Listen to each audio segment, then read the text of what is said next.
Good evening, everyone, or anyone. I think there's one person watching. Thanks for waiting. Sorry for keeping you waiting. It's 10:47 now on Monday, the 12th of September, and I thought it might be an idea to give you a heads up about what I believe is coming this fall and winter. Specifically, I'm talking about the temperatures start to drop down to the freezing mark whenever that happens. We can't predict the weather, and I hope it stays the longer it stays warm out, the better I think things will be, or at least it'll take longer to get to what I'm predicting is going to happen. Because what I'm predicting is when temperatures get down around zero. And I'm going to try and substantiate my opinions, give the reasons why. But I see, as I note in the description, masking mandates coming back, lockdown or some variation of lockdown measures. I can see that coming back. I can certainly see the vaccine passport being reintroduced or rebooted. In a fashion for Canadians, it's never completely gone away, in the sense that if you're returning to the country, there's an expectation, although maybe not a legal requirement, that you use this Arrive Canada application, this app on your cell phone, disclosing your status, your vax status. Although from what I understand, I don't believe it can be legally required. It's kind of a voluntary system that you can kind of decline. And if you don't decline, then you're subject to all kinds of draconian measures that can be imposed upon you. I've heard about individuals coming back across the border and refusing to answer any questions or talk to health officials. And from what I understand, there's nothing that can be done. Away you go. But people coming from other countries, still a foreign national coming into Canada cannot come into this country if they haven't had the jabs.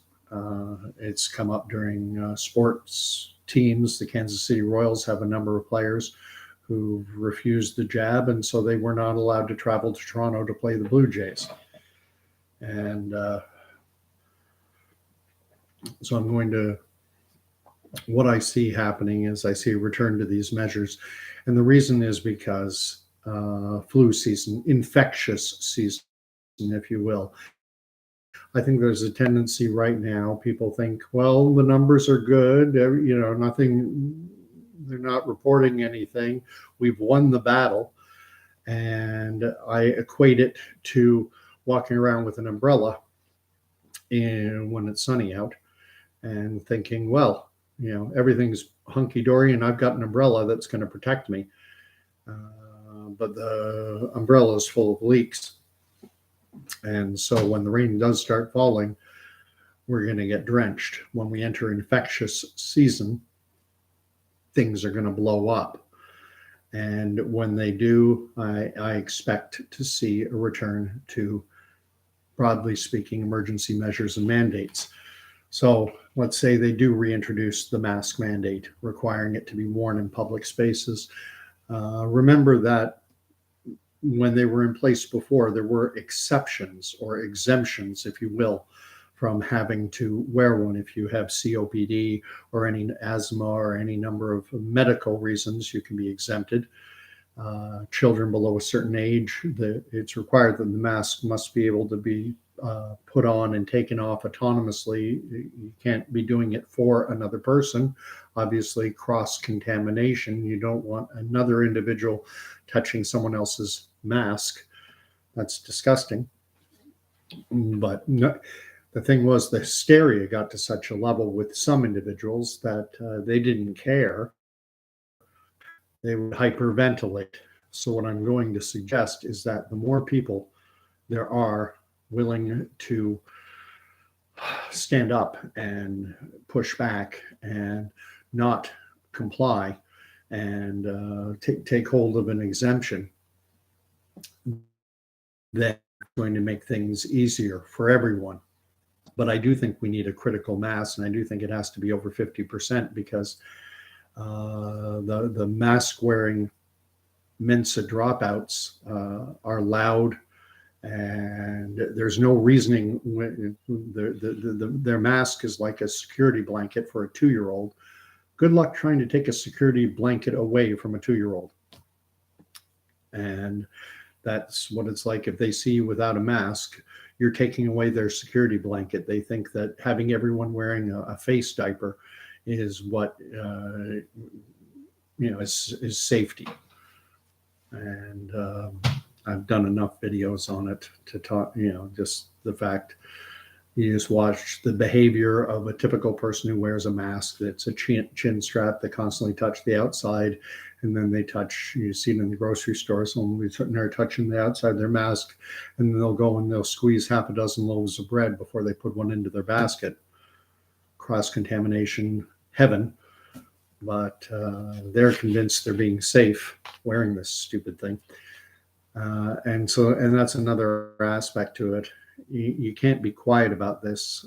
And I do my best to practice what I preach. I talk about it all the time. When I see someone wearing a mask, and if I see them touch the outside material, I ask, I get, the mask, it's okay and everything, but you do realize you're touching the outside material and touching all kinds of common surfaces, door handles, what have you.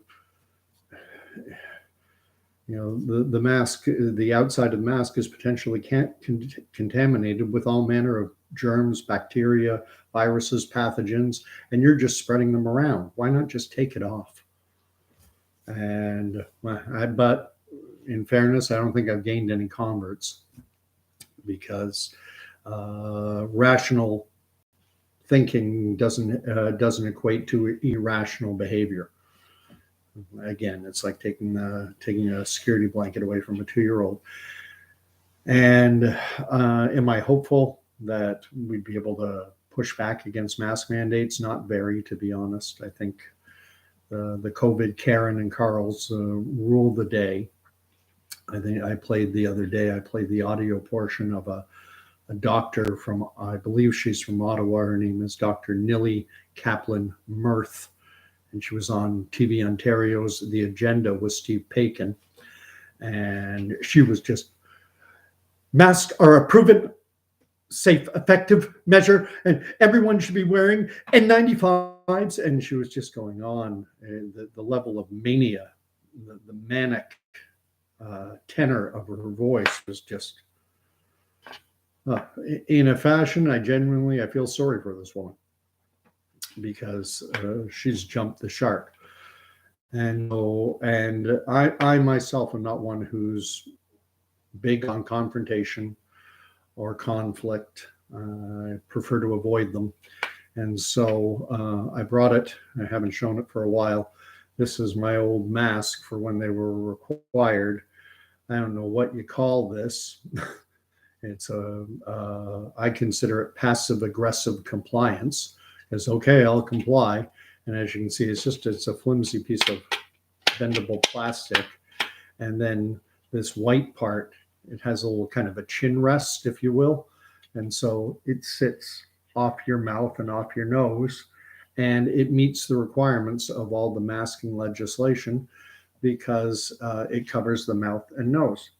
And it secures ear laps just like the other useless masks, but this is just more blatantly. All right, you want me to stick something in front of my face? Here you go. There was This Hour Has 22 Minutes did a comedy bit where a guy's begging to go in the store. I forgot my mask, and then he walks in with a Tim Horton coffee cup on his face. Another guy's wearing it looked like a jock strap. Another woman was wearing a cup from her brassiere, and they're all pointing, going, I forgot my mask. And that's the stupidity of the world we live in. And so I know I'm a voice crying in the wilderness. I'm farting into a hurricane, but please just say no. Just say no. You're not going to convince, the chances of convincing someone who's all in on this I think are remote at best. But there might be a few people on the fence who are kind of just wearing it just to go along, and those people can be reached and can be brought on side. And hey, uh, I often talk on here about my Christian faith and the mask mandates in Ontario, at least in most jurisdictions, allowed for a religious exemption. Now I poured through scripture and I was trying to find a scriptural based reason why one might want to claim a mask exemption. The only thing I've been able to find is that Christians often will refer to one another and ourselves as image bearers, because in Genesis it says that we are created in the image and likeness of God. And so might be a bit of a stretch, but to suggest, because the unfortunate thing is the COVID Karen and Carls all think they have the ultimate trump card and saying, well, it's about health. And meanwhile, while they paw the outside of it and touch all kinds of common surfaces and spread all their germs, bacteria, pathogens, viruses all around for everyone else to touch. Well, what are you going to do? And why do I see this coming? Why is this going to happen? The reason is because I expect to see levels of disease this fall and winter be unlike anything we've ever seen before. I've got a couple articles here. One is from Canadian Broadcasting Corporation, as mainstream as it gets, fully government subsidized media. And this was from January of 2020, so before the COVID era, before COVID was declared a public health emergency of international concern. That came on January 30th. It wasn't declared a pandemic. I believe the date was March 11th of 2020, going off memory. This article was written or posted January 22nd, 2020 at 4 a.m. So it was obviously written prior to that. And so COVID at this point was just background noise happening in China. And we were being told that, oh, don't worry about COVID. You should be more concerned about the flu. And this is what the article says. Overcrowding has become so common in Ontario hospitals that patient beds are now placed in hallways and conference rooms, not only at times of peak demand, but routinely day after day. Research by CBC News reveals. New data obtained through a Freedom of Information request shows the widespread extent of the province's, quote, hallway medicine, unquote, problem, something that Premier Doug Ford has promised to end. An exclusive analysis of the data by CBC News shows that hospital gridlock, a phenomenon that used to be restricted to surges in patients during flu season, is the new normal. Some of Ontario's biggest hospitals were filled beyond 100% capacity nearly every day in the first half of last year. They got data from January through to June of 2019. And so for the period they were looking at, Ontario's biggest hospitals were often filled beyond 100% capacity pretty much every day over that period that they looked at. 5 hospitals in the Greater Toronto Area, as well as the main hospital in Hamilton, Sudbury, Peterborough, and Niagara Falls, all spent more than 160 days over their funded capacity during the 108-day period from January through to June of 2019. Again, long before COVID. And showed days over 100% capacity over that 181-day period. Richmond Hill, 179 out of the 181 days they were over capacity. Peterborough, 176. Greater Niagara General Hospital, Niagara Falls, 176. Hamilton Gen, 172. South Lake Regional Health, Newmarket, 170. So over a 180-day period, hospitals being over capacity and piling up patients in conference rooms and hallways was normal. And said CBC News analyzed data for all 169 acute care hospital sites in the province during the 6-month time frame. Some of the key findings: 83 hospitals were beyond 100% capacity for more than 30 days. 39 hospitals hit 120% capacity or higher for at least one day. 40 hospitals averaged 100% capacity or higher. An expert on hospital administration calls the figures astonishing and says they demonstrate that overcrowding is now a widespread phenomenon around Ontario. And it quotes this gentleman, Dr. Donald Riddlemeyer, who's a professor of medicine at the University of Toronto. He said, "These are really big numbers." He said the data show the hallway medicine problem is neither occasional nor restricted to a few hospitals. Riddlemeyer said such chronic overcapacity makes the hospital experience extremely dissatisfying for patients. I don't want to be satisfied when I'm in a hospital. It's not a hotel. It means non-emergency surgeries get postponed. And it means when there's a surge of new patients, there's nowhere to relieve that congestion. And he goes on to say, I'll end it here, you ought not to be striving for 100% capacity because it doesn't leave you any reserve for when things get tough. I think they call that surge capacity. You need added capacity in the hospital network in case there's a mass casualty event, and you, when the military, we used to call it mass cas event. Well, if the hospital's already at 100%, you've got no room to put them. And the simple fact of the matter is, we've known for 30 odd years that this was coming. The baby boomer population, those born after 1946, they're aged, I think 61, 62 to around 75, 76 years of age right now. People who study this have been saying for decades that once that boomer population started reaching their 60s and 70s, that our hospital system was going, and our broader healthcare networks were going to be overwhelmed, and that major expansion and increased funding were needed. But instead, what our governments have done repeatedly, whether it be Liberal, NDP, or Conservative, doesn't matter, they always use the same talking point, and that's we're driving efficiencies, which is just political speak for doing more with less. I had another article I'd saved up here from the Hamilton Spectator. And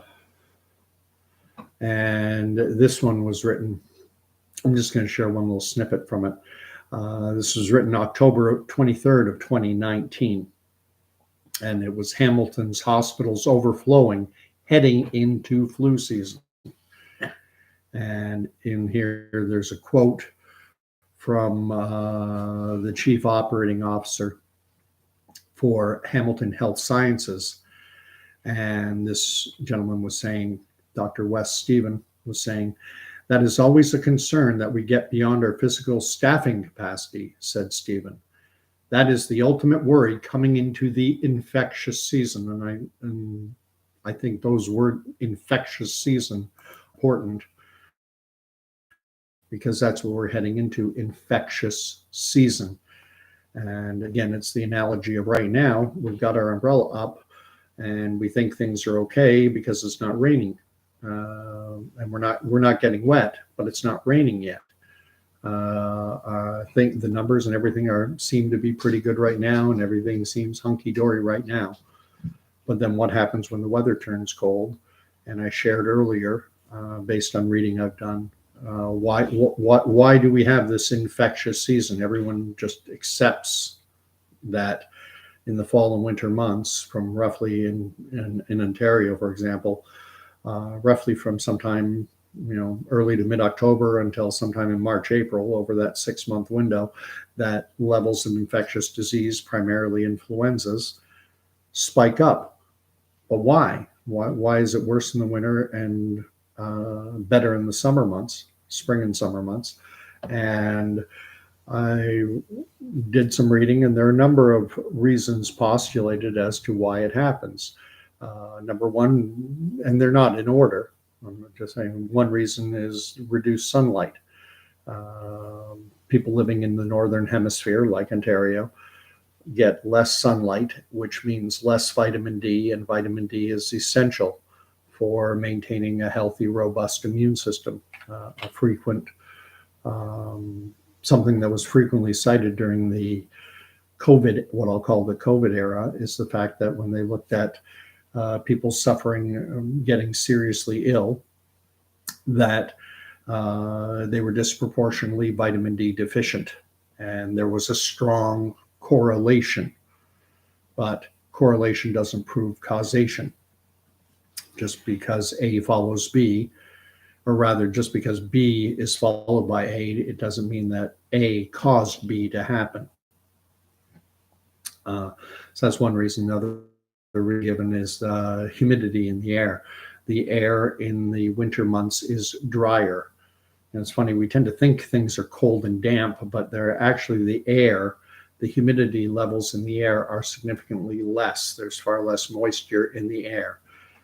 People who are prone to nosebleeds likely get more nosebleeds in the winter months than they do in the summer months, because the air is moister in the summer, drier in the winter.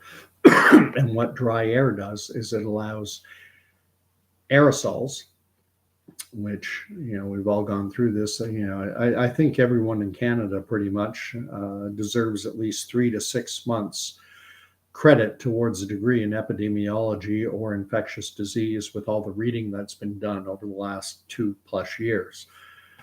But what we've learned is that when COVID came out, it was everyone kept talking about droplets. This is why these stupid things, and that's why that was the reason given for the 6 feet social or physical distancing, because the droplets would fall to the ground. And then finally, by the fall of 2020, the World Health Organization finally recognized something that had been speculated on since the summer, and that's that COVID, SARS-CoV-2, is an airborne aerosol. And that means it's not just big fat droplets that fall to the ground.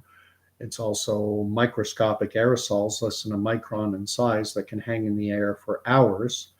I've read an article subsequent to that says that, based on research done by scientists, that aerosols can actually hang in the air for days. And at less than a micron in size, we've all seen the little meme picture of the masks that you wear for mining, for firefighting, for working with pesticides or painting, these full face shield type masks, tightly sealed with a filter apparatus, a quality filter apparatus, usually charcoal or something. And then the deadliest virus in history, and it's just a stupid piece of cloth, or that loose fitting medical mask that doctors wear to keep bleeders from, from having someone's bodily fluids splash them in the mouth. So what's going to happen this fall? I think it's already started. I think it's happening with monkeypox, and I know the monkeypox numbers that seemingly have gone way down, but I question as to whether or not that's true, simply because going straight off the CDC, Centers for Disease Control and Prevention in the United States, going straight off the data they publicly provide, they had, for the week ending September 10th, for the entire 330 plus million American population, they conducted 1,962 tests for monkeypox. That's how many people were tested for monkeypox, 1,962. Their website makes a distinction that it's not necessarily tests, because some people get tested more than once. It's actually number of people who have been tested, not number of tests conducted. So 1,962 people were tested for monkeypox in the 7 days leading up to September 10th. And that's against a testing capacity, which they say is 80,000 per week.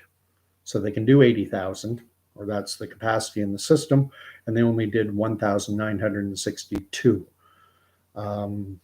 For contrast that with the week leading up, the 7 days leading up to August 20th, For that 7-day period, they did 16,970. So you went from just under 17,000 for the 7 days leading up to August 20, and then for the 7 days leading up to August or September 10th, then it went to just under 2,000. And so the question I have is, don't look, don't find. There's a principle in science, and the principle is this: an absence of evidence does not mean evidence of absence. Just because you don't have evidence doesn't mean something isn't true. And I think it's when you look at the fact checkers who quite often show up on social media posts and flag things for sharing false information, quite often they're wrong, because they base it on the precept that they say that an absence of evidence is evidence of absence. When posts were being shared claiming that SARS-CoV-2 was an airborne aerosol virus, posts like that were being flagged as misinformation because there's no evidence proving that SARS-CoV-2 is an airborne virus. Well, there wasn't then. It was speculation at that point, speculation that later turned out to be true once the evidence had been gathered. So how many cases of monkeypox are happening in the world right now?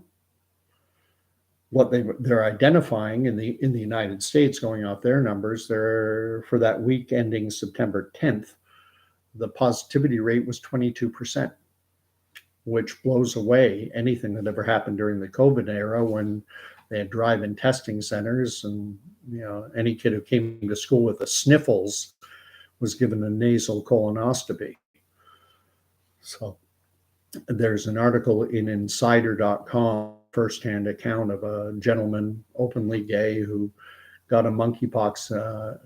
got infected with monkeypox after going to a gay pride event and hooking up with a guy. And when he first started experiencing flu-like symptoms, he went to the doctor, not thinking it was monkeypox. He didn't have the rash. He had swollen glands and aches and pains and what I'll describe as typically flu-like symptoms. So he went to urgent care, according to the article, and they did not even test him for monkeypox. They tested him for COVID. They tested him for for herpes. And then he said, and other things, but not monkeypox. And then later he went home, and within another few days, I think it was about 2 weeks after the event had taken place, 2 weeks after he'd hooked up with this guy, it was at that point the flu-like symptoms appeared after 7-8 days, and then another week or so later, then the rash came. But he'd already been to the urgent care, and they tested him, and it had come back negative. And now when he got the rash, he went, okay, I've got monkeypox. And he decided not to go into hospital, or he decided not to get checked out. He figured, I isolated during COVID, and if I go into the hospital, I risk infecting other people. So he just stayed home. So in that case, guy staying at home, self-treating, doesn't count as an official case. And then you look at India, population of 1.4 billion. And according to their official numbers, there are 11 cases. That's the official number, confirmed number. China, which is also 1.4 billion people, so we're over a quarter of the planet's entire population, and they say that they have 0 cases. Do you believe that? I don't test, don't find. It's the Donald Trump method for managing disease, and actually, I agree with it. People should only get tested for things that they're actually sick for. So is monkeypox a viral aerosol? Is it an airborne virus? There is research published to the NCBI PubMed site, which is a division of Anthony Fauci's own National Institutes of Health. They have research saying that they have found that, yes, indeed, the virus does exist in airborne aerosols.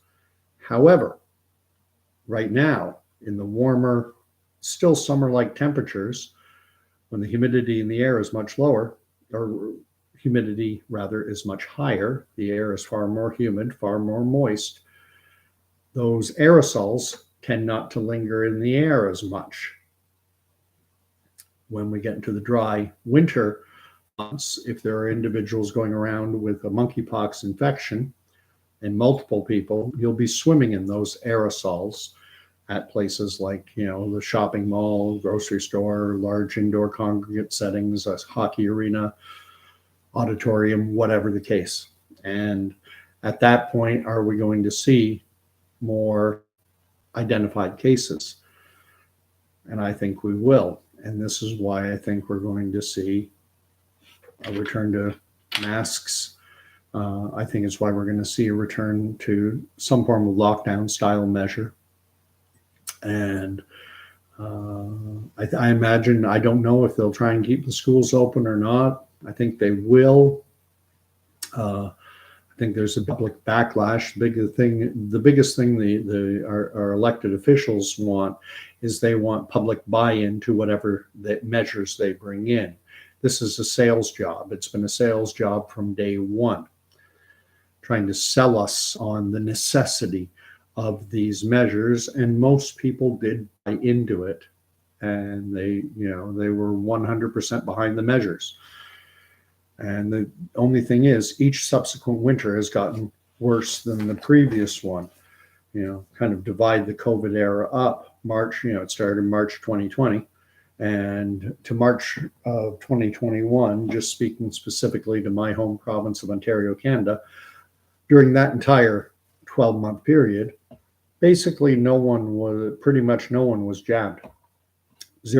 Pretty much zero. The jabs rolled out.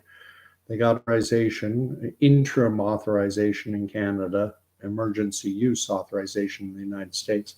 They got the authorization in December of 2020, but because of supply issues, they didn't start really rolling out in Canada and Ontario until April, May, June. And so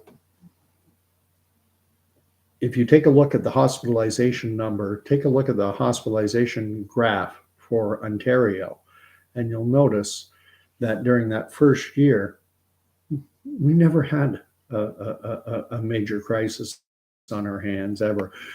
You have to remember that flu basically disappeared according to the reporting.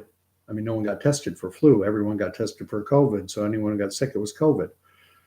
Maybe they had a co-infection of influenza at the time, but we weren't checking for it. So flu was zero.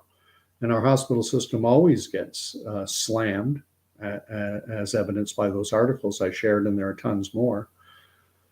So things were pretty much normal in that first 2020, from March of 2020 to March of 2021. Then contrast that with April until March of 2022, and you'll see that things were significantly worse after everyone started getting jabbed.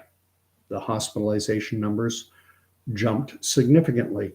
They peaked, and going off memory, I think the number was, it's January 18th of 2022, Ontario, the number of people hospitalized who were COVID positive was 4,183, and that's going off memory, so don't check that if you want, but I'm pretty sure it's in and around that figure. 4,183 COVID positive patients in Ontario hospitals on January 18th. And if you go back to the year before that, if you went to January of 2021, there was a spike in January, and then there was an even bigger spike that happened in March and April, went even worse. Didn't get as bad as it was in January of 2022, but the numbers spiked, and then they spiked even higher. A year later, the January spike came, and it was worse than any spike previous, but then that March-April spike never happened. Things got better. And it's dangerous to determine cause and effect, but I saw the major difference I saw is that in March of 2022, March this past year, we finally got rid of the mask mandates. So people were not mandated to have to wear a disease spreading rag on their face that just spreads germs, bacteria, viruses, pathogens all over the place. But there could be another component. The weather might have been unseasonably warm. Might have been warmer in 2022 than it was in the corresponding period from 2021. I didn't check that deeply into it. So what's going to happen? The reason it's going to be happening, the reason I believe monkeypox is happening now, and the reason I think it's going to spike up, and it may not exclusively be monkeypox. I think we're going to be looking at just people getting sick, whatever it is, whether it's COVID, monkeypox. I see the potential for other viral pathogens. Marburg, M-A-R-B-U-R-G, it's a form of hemorrhagic fever, attacks the kidneys. There's Langerhans which they've reported out of the Taiwanese Centers for Disease Control as identified cases of that virus.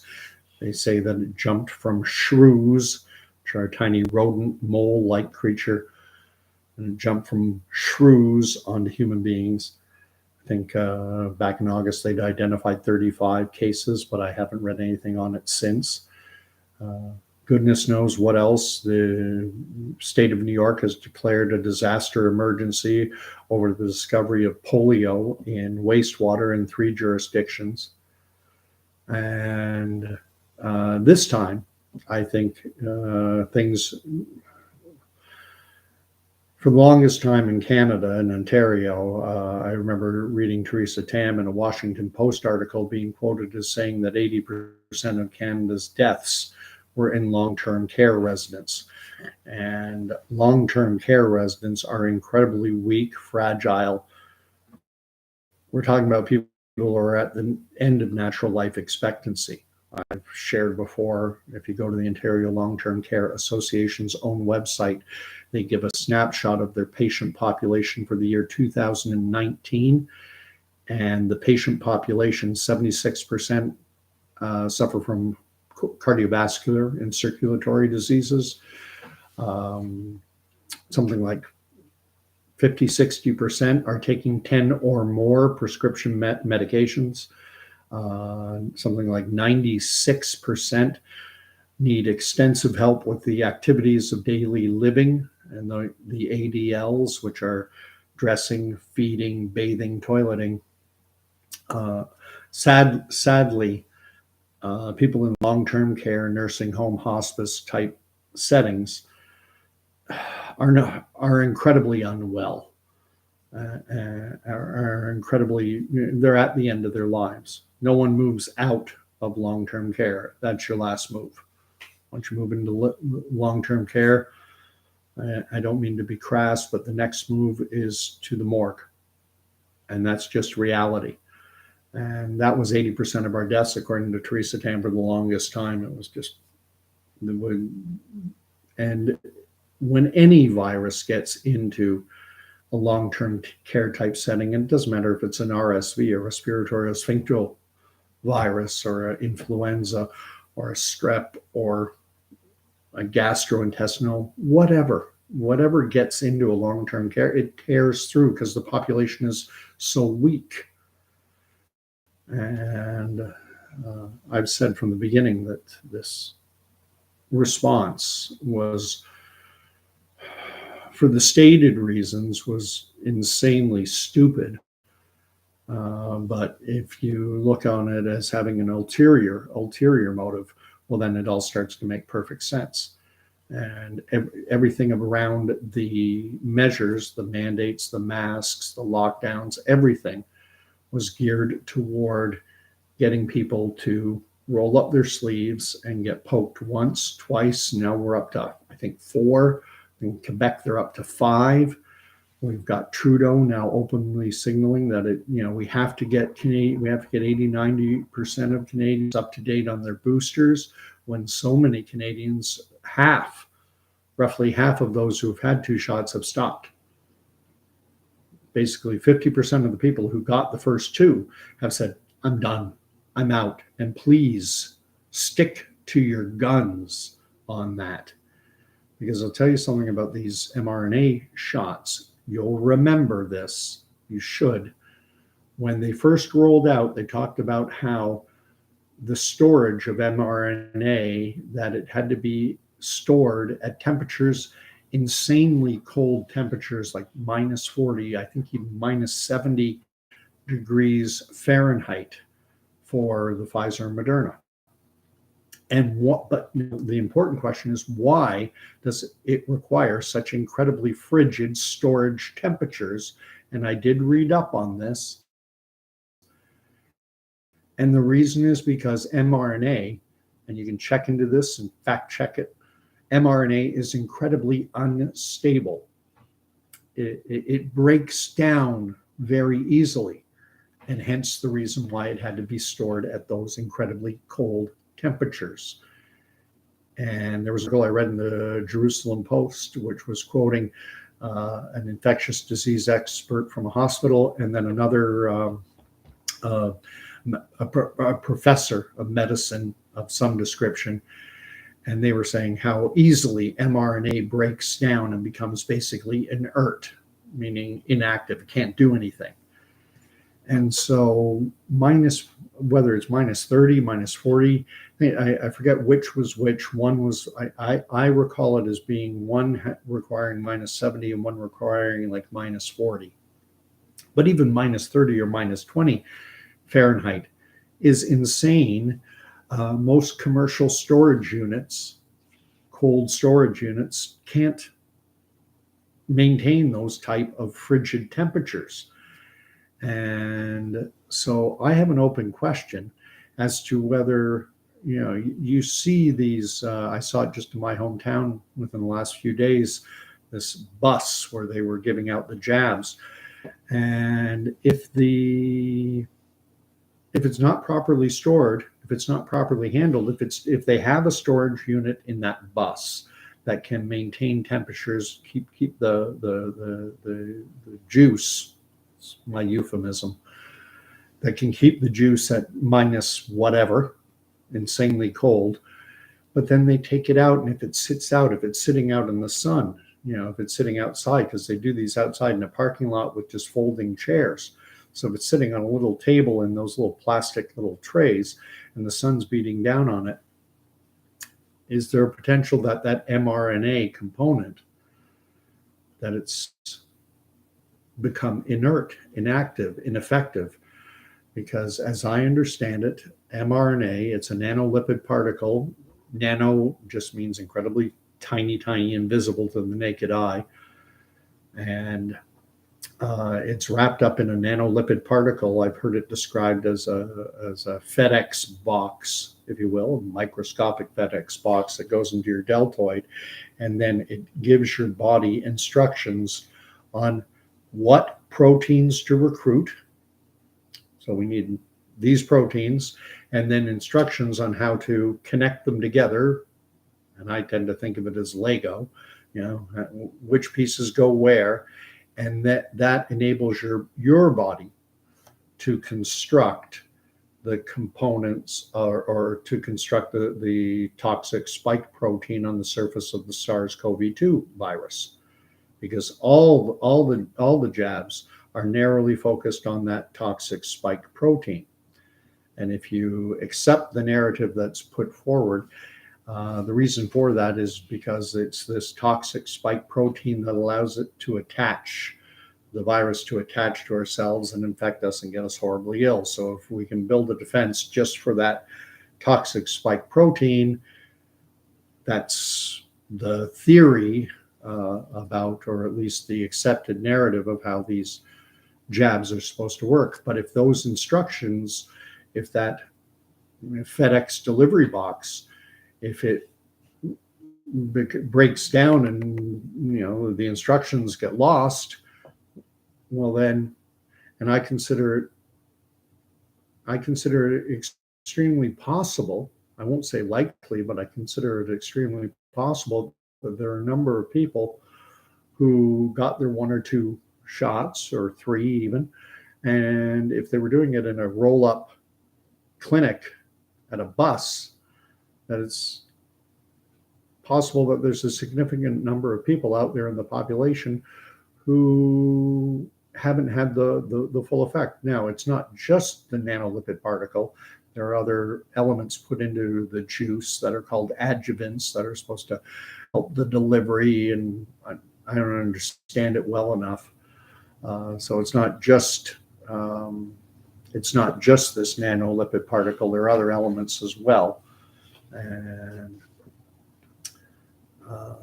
but what we're coming into, infectious disease season, and it's been postulated by people smarter than me that the shots, if you do get the mRNA, if it doesn't break down and if it does activate within your system, that individuals may be subject to something referred to as antibody dependency enhancement, ADE.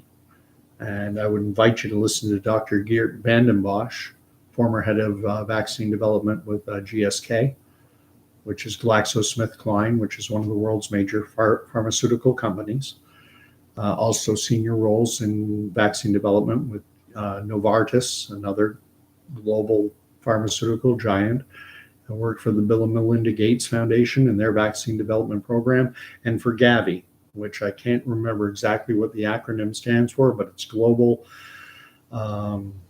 Vaccination Initiative. I forget what the A stands for.